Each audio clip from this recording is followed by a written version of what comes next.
Good morning, WIW students. Today we're going to be doing Unit 10, Lesson 2, Frequency Tables. So before we go into frequency tables, let's just go over a quick definition. A frequency table shows how often an item, number, or range of numbers occurs. So what you're going to be seeing is, because we're going to be using frequency tables to create histograms, a frequency table is typically broken up into intervals. So I'm going to zoom in to show you what we're going to be doing, because this part's blank, the tally and the frequency.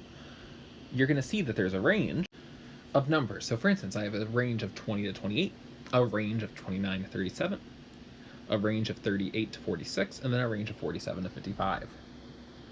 So here's the situation we're going to be looking at. I'm going to give you a heads up. It's not necessary to order the data. It really isn't whatsoever. For today, when we do frequency tables, we just care about how many there are between those numbers. So the way we do a frequency table is we simply count, for instance. So we're going to count how many numbers there are from 20 to 28 in this set of data. We're going to record a tally, and then we're going to convert that tally to a number. So here's the situation. Mr. O'Sullivan was really bored one day and decided to take out his radar detector to see how fast students were running out of the Urban Assembly School of Business for Young Women to catch the 4-5 at Bowling Green. Miss Townsend was also with Mr. O'Sullivan, and she was bored as well, so she was like, Mr. O, I'll record the numbers. Miss Townsend recorded the following numbers of the students: 20, 34, 23, 34, 31, 35, 27, 29, 30, 52, 37, 20, 55, 20, 42, 39, 46, 38, 38, 27. Here's the issue. This is why a frequency table comes into of such importance. Looking at this, I have no idea where my spread of data is. I don't know if it's spread to the left, spread to the right, spread to the middle. I don't know. So what we're going to do is we're simply going to just count. For our first one, we want to count the numbers between 20 to 28. I have a 20 here, so that's 1. Let me mark these in green. That's 1, 2, 3, 4, 5, 6. So I have 6 numbers in between 20 to 28. I don't even care what the numbers are. I just know that I have 6 numbers. So here's how we do a tally. We do 1, 2, 3, 4. And you should have learned that to make a 5, you do this, and then I have 1 left over. We then write down the frequency. A student asked me last year, why do we have to do a tally and a frequency? It's just the rules of math. It's just a nice way. The tally system is universal, and it's just a different way of just expressing our data. It's a nicer way to be like, oh, for instance, I have a strong cluster of tallies right there. That's where most of my data lies. Now I'm going to use my blue marker for the numbers 29 to 37. 1, 2, 3, 4, 5, 6.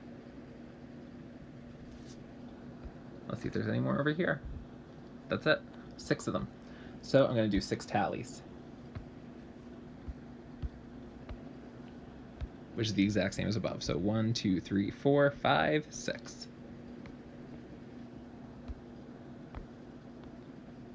Now I want to do 38 to 46. Maybe you should try this one by yourself. I'm going to use red this time. 38 to 46. 1, 2, 3, 4, 5. Yeah, that's it. 5. So I'm going to zoom in and do my tally. 1, 2, 3, 4, 5.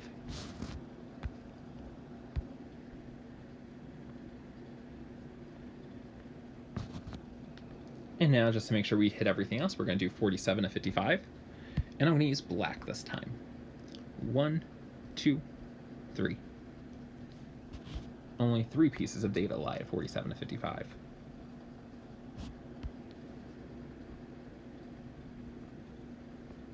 So what this is telling us is that most of our data is actually from 20 to 37. We have 12 pieces of data that record speeds of 20 to 37 feet per minute. We're not sure of the units, but let's just assume it's feet per minute or miles per hour. So if I were to graph this, which we're going to learn how to do tomorrow when we graph histograms, I would notice that most of my data is significantly higher on the left-hand part of my grid, and then it's going to have a little bit of a sharp decline as I go from 38 to 46 and then 47 to 55. So answer the questions that follow. What was the most common speed observed at Bowling Green? Well, you're probably going to say this one or this one. But here's the issue. It's not asking me based off the table. It's asking me what the most common speed observed at Bowling Green was. That's a fancy way of saying, what's your mode? So we're going to go back up here. I'm going to erase all of this.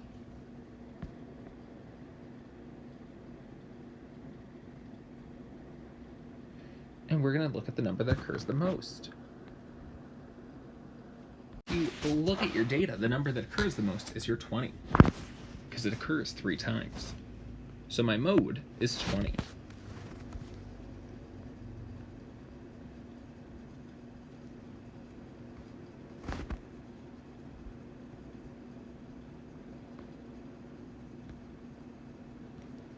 Pops up the most. And then our last question is, how many people marked a speed between 38 to 46? Well, you just go to your table, and we said the frequency was 5, or our tally was 5.